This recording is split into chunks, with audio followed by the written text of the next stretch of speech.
Praise the lord. యేసుక్రీస్తు వారి పరిశుద్ధమైన నామంలో మీ అందరికి వందనాలు, శుభాలు తెలియపరుస్తూ ఉన్నానండి.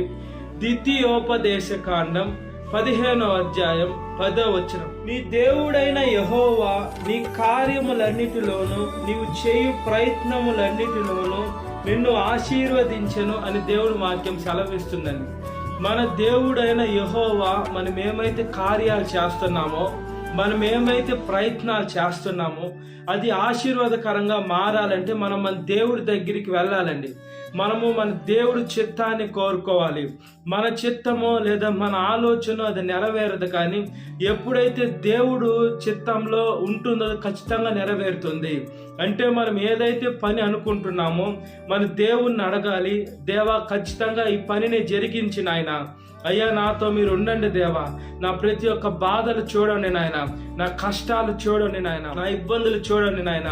అయ్యా, ఎక్కలేనంత ఎత్తైన శ్రమ నాకుంది దేవా, అంత కష్టం నాకుంది నాయన, నన్ను జ్ఞాపకము చేసుకోండి తండ్రి అని మనం ఎప్పుడైతే దేవుడిని అడుగుతామో దేవుడు ప్రతి ఒక్క కార్యక్రమాల్లో దేవుడు ఉంటాడండి. దేవుడు మనతో ఉంటే మనకి ఎంత బలం, దేవుడు మనతో ఉంటే మనకి ఎంత రక్షణ, దేవుడు మనతో ఉంటే మనకి ఎంత కాపుదలండి. ఈ లోకంలో కాపుదల లేకుండా అనేక మంది అన్యులంటే దేవుణ్ణి విశ్వసించని వారు మట్టి పాలైపోతున్నారండి, చనిపోతున్నారండి. దేవుడు ఎంతగానో గొప్ప దేవుడు, ఆయన పరిశుద్ధమైన దేవుడు, ఆయన గొప్ప దేవుడు, ఆయన సజీవుడైన దేవుడు అని దేవుని వాక్యం సెలవిస్తుంది. ఇంత గొప్ప దేవుణ్ణి మనము, ఇంత సృష్టికర్తని మనం చేతిలో పెట్టుకుని ఎందుకు భయపడుతున్నాం? దేవుడు ప్రతి ఒక్క పనిలో మనకు తోడుంటాడు అని దేవుని వాక్యం సెలవిస్తుంటే మనము భయపడాల్సిన అవసరం లేదండి. మనము దిగుడు పడాల్సిన అవసరం లేదు, మనము చింతించాల్సిన అవసరం లేదు. కాబట్టి మన ఫోకస్ అంతా దేవుని పైన పెట్టుకోవాలండి. మనకి డబ్బులు అవసరమైతే లేదా పరాన్న అవసరమైతే మనం మనుషుల దగ్గరికి వెళ్ళి చింతపడతాం. అమ్మ నువ్వే నా సహాయం చేయాలి, లేదా అయ్యా నువ్వే నా సహాయం చేయాలా అని మనం అడుగుతాం నోరు తెరిచి. మనము నోరు తెరిచి అడిగినా కూడా కొంతమంది మనుషులు రాతి హృదయంగా ఉంటారు. వాళ్ళ వల్ల సహాయం చేసే అధికారము, బలము, శక్తి ఉన్నా కూడా వాళ్ళు సహాయం చేయరండి. అలాంటి కఠినమైన పరిస్థితులు కలిగిన మనుషుల మధ్యలో ఉన్నాం. అంటే మనం ఈ లోకానికి గొర్రెల వలె వచ్చాం. అంటే మన జీవితం సాధు జీవితంగా ఉండాలి. మనం ఈ లోకంలో శ్రమలు, బాధలు, కష్టాలు పడ్డా కూడా, ఈ లోకంలో మనుషులందరూ మనల్ని చంపేదని ప్రయత్నించినా కూడా మనల్ని మన దేవుడు చెప్పినట్లుగా మనం తలంచుకొని వెళుతూ ఉంటే దేవుడు కాపరి, ఆయనేమి చేతకాని ఆయన కాదండి. దేవుడు ఎంత రోషం కలిగిన దేవుడు అంటే, దేవుడు కోపం వస్తే మెరుపు వేగంతో తన దూతల్ని పంపి తన బిడ్డని హింసించే వారికి ఈ లోకంలో తగిన శాస్తి చేస్తారు. కాబట్టి మనం ఏ కార్యక్రమం చేస్తున్నాం దాన్ని సాతాను ఏం చేయాలనుకుంటాడంటే నాశనం చేయాలి, ఎక్కనీయకూడదు, ఇతన్ని ఇబ్బంది పెట్టాలి, ఇతని శ్రమలు పెట్టాలి, ఇతని కష్టం పాలు చేయాలి, ఇతని శ్రమ పాలు చేయాలి, ఇతని నవ్వులు పాలు చేయాలి, ఇతన్ని ఎదగనీయకూడదు, ఇతను తొక్కి వేయాలి. కానీ సాతాను ప్రయత్నం అలానే ఉంటుందండి. అయితే సాతాను పైన మనం జయం పొందుకునే బిడలుగా ఉండాలి. సాతాను పైన మనం విజయం పొందుకునే బిడలుగా ఉండాలి. ఎప్పుడైతే విజయం పొందుకుంటామో దేవుడు మనల్ని ఎంతగా ప్రేమిస్తున్నాడంటే, దేవుడు ఎంత గొప్పగా మనల్ని దీవిస్తున్నాడో మనల్ని మనం చూసుకుంటూ ఉన్నాం. మనము ఇంత వయసు వచ్చిందాక మన కాళ్ళతో, మన చేతులతో పని చేసుకుంటున్నామంటే, లేదా మనం మన కళ్ళతో చూస్తున్నామంటే, మనం ఇంకా సజీవ లెక్కలో ఉన్నామంటే దేవుని యొక్క కృప, ఆయన కనికరం, ఆయన కాపుదలండి. దేవుని యొక్క కాపుదల లేదే ఈ లోకంలో మనిషి జీవించలేడు. ఈ నాసికారంధ్రంలో దేవుడు జీవాత్మను ఊదాడు. ఆయన జీవాత్మను ఆయన తీసుకుంటే మనం బ్రతుకుతామా? మనం బ్రతకడము అసాధ్యం అండి. దేవుని వాక్యానుసారంగా ఈ లోకంలో ఉండేటువంటి మనం ఆలోచించినా కూడా ప్రాణము దేవుడు తీసుకుంటే, ఈ లోకానుసారంగా మనం ఆలోచించినా కూడా ప్రాణము దేవుడు తీసుకుంటే ఆ ప్రాణము మళ్ళా మనిషి బ్రతుకుతాడా అంటే మనిషి పడున్న శవంతో సమానమైపోతాడు. అతను వేస్ట్ అండి, అతను మట్టిలో కలిపేలే. అతనిలో నుంచి ప్రాణం వెళ్ళిపోతే, మనలో ప్రాణం ఉందంటే దేవుడు ఇచ్చిన ఊపిరే, దేవుడు ఇచ్చిన ఆయుషే, దేవుడు ఇచ్చిన కృపే. దేవుడు బైబిల్ గ్రంథంలో చూసుకున్నప్పుడు తన బిడ్డలతో దేవుడుండి గమ్యానికి నడిపించారండి. అనేక మంది మనుషులను నడిపించారు. దేవుడు సాక్షాత్తు దేవుడు యుద్ధాలు చేసి అనేక సార్లు ఇశ్రాయేలుని గెలిపించారు.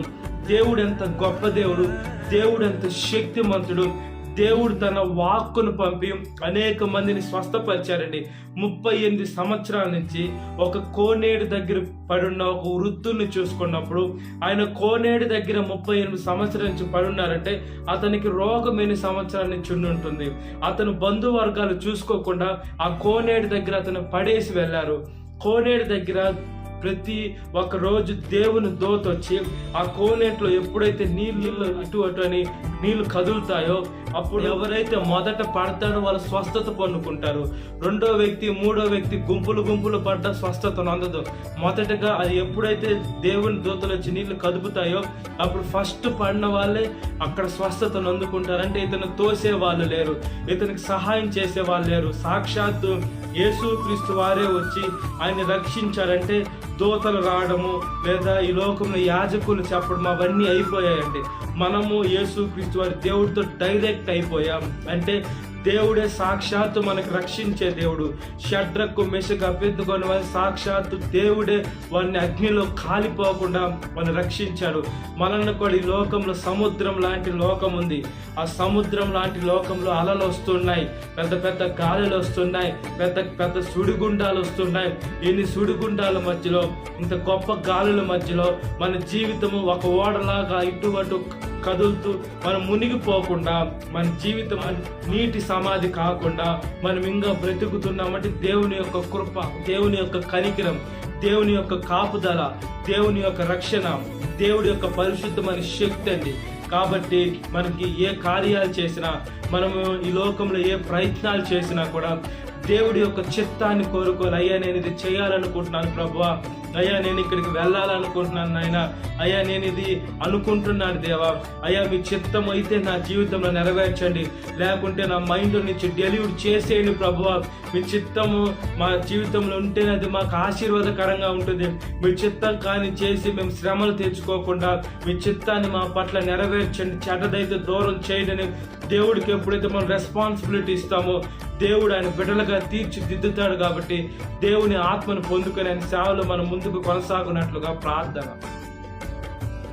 మహాపరిశుద్ధ ఆత్మదేవ, మా ప్రియ పరలోకమందున తండ్రి, అయ్యా నన్ను జ్ఞాపకం చేసుకోండి అయ్యా. నన్ను ఆదరిస్తున్న దేవా, నన్ను ఆదుకుంటున్న దేవా, నన్ను రక్షిస్తున్న దేవా, అయ్యా నీ ఆత్మని మాకు ఇస్తున్న దేవా, స్తోత్రము నాయన. అయ్యా మమ్మల్ని ప్రేమిస్తున్నారయ్యా, అయ్యా మీ ప్రేమ అగాప్య ప్రేమ అయ్యా, లోతు ఎత్తు వెడల్పు పొడుగు చాలా ఎక్కువ ఉంటుంది దేవా. అయ్యా ఇంత గొప్ప ప్రేమ, ఇంత జీవం కలిగిన ప్రేమ, ఇంత సజీవమైన ప్రేమ ఈ లోకంలో ఎక్కడికి పోయినా మాకు దొరకదు నాయన. అంత గొప్పగా మమ్మల్ని దీవిస్తున్నారయ్యా, అంత శక్తిగా మమ్మల్ని ఆశీర్వదిస్తున్నారు ప్రభువా. ఆదుకోండి నాయన, ఆదరించండి నాయన. ఏ కార్యక్రమము కొనసాగుతుండగా, ఏది ప్రారంభిస్తుండగా అయ్యా మీ చిత్తాన్ని మా పట్ల నెరవేర్చండి. ఏదైనా ఉద్యోగ ప్రయత్నం, ఏ ప్రయత్నాలైనా, ఏ కార్యమైనా మీ చిత్తాన్ని ప్రార్థన చేసి మీ చిత్తాన్ని తీసుకొని అయ్యా మేము మా జీవితంలో కొనసాగేదానికి సహాయం దయచేయమని అడుగుతున్నాను ప్రభువా. యేసయ్యా ప్రతి ఒక్క యవనస్తురాన్ని కాపాడండి నాయన. యవన వయసులో కాడి మోయటం నీకు మేలయ్యా, అది మోపిన వాడు యెహోవాయే కాబట్టి సహాయం దయచేయండి. చనిపోయిన వారి గురించి అయితే కాదు కానీ దేవా, వాళ్ళ బంధువర్గాలు, వాళ్ళ రక్త సంబంధికులు, వాళ్ళ శ్రేయోభిలాషులు, వాళ్ళ కొలిక్ సంగతి ప్రార్థన చేస్తున్నామయ్యా. నా ప్రార్థన అయితే ఆలకించండి. క్రైస్తవులు అయితే చనిపోతే రెండోసారి మనం చూస్తామని నిరీక్షణ ఉంటుంది కాబట్టి ప్రతి ఒక్కరు నీటి బాప్తీసం తీసుకొని సత్య దేవుడు, నిత్య దేవుడు వైపు మీ వైపు చూసేదానికి ప్రతి ఒక్క బిడ్డని జ్ఞాపకం చేసుకోమని, గాయాలు ఉంటాయి, గాయాలు కట్టమని అడుగుచున్నాము దేవా. అదేవిధంగా ఈరోజు పెళ్లి రోజు జరుపుకునేటువంటి వారిని కాపాడండి అయ్యా. భర్త భార్యని ప్రేమించాలా, భార్య భర్తకు లోపడి ఉండాలి, ఇద్దరు కలిసి ఉండాలా. ఇలాంటి యానివర్సరీ అనేకం జరుపుకోవాలా. వాళ్ళ బిడ్డను ఆస్వాదించండి. బిడ్డలు లేకుండా గొడ్రాలుగా ఉంటే మంచి బలమైన బిడ్డను దయచేసి క్రీస్తు అన్న బండపైన వాళ్ళ జీవితాలు కట్టుకునేదానికి సహాయం దయచేయండి అయ్యా. పుట్టినరోజు జరుపుకునేటువంటి వారిని కాపాడండి. ఈ లోకంలో బుద్ధినందు, జ్ఞానమందు, మనుషుల దయను, దేవుని దయను వద్దినా కూడా దేవా, ముఖ్యంగా మీ దయను వడ్డీలేదని సహాయం దయచేయండి. ఏ వయసు వారైనా మీ కాడి మోసి మీకు ఉపయోగపడే పాత్రలుగా మలుచుకోమని ప్రాధాయపడుతున్నామయ్యా. ఎగ్జామ్స్ రాసే వారిని జ్ఞాపకం చేసుకోండి అయ్యా. ప్రయాణమై వెళ్తున్నటువంటి వారికి యాక్సిడెంట్లు కలగకుండా సహాయం దయచేసి ప్రతి ఒక్కటి ఏ కార్యక్రమం ప్రారంభిస్తుండగా ప్రార్థన చేసుకుని వాళ్ళ జీవితాన్ని ముందు కొనసాగించుకునే శక్తిని దయచేసి ప్రతి ఒక్క ఆత్మ మిమ్మల్ని తెలుసుకొని నీటి బాప్తీసం తీసుకొని మీ మార్గంలోకి నడిచేదని సహాయం దయచేసి మేము చివరికి వచ్చాం. మీరు ఆకడతి సమీపంలో ఉంది, సహాయం దయచేయమని సాతాను శోధన ప్రతి ఒక్క పెట్టిన విడుదల దయచేయండి. ఈ వాక్యం విట్టిన ప్రతి ఒక్క పెట్టిన పేరు పిరస్ని జ్ఞాపకం చేసుకోండి. ఈ దినకాలపు దీవిని నింపమని నజరేయుడైన యేసుక్రీస్తు వారి పరిశుద్ధమైన నామంలో మిక్కిలి వినమ్రత అడుగుచున్నాను నా పరలోకమందున్న తండ్రి, ఆమేన్. Praise the lord. God bless you. Have a great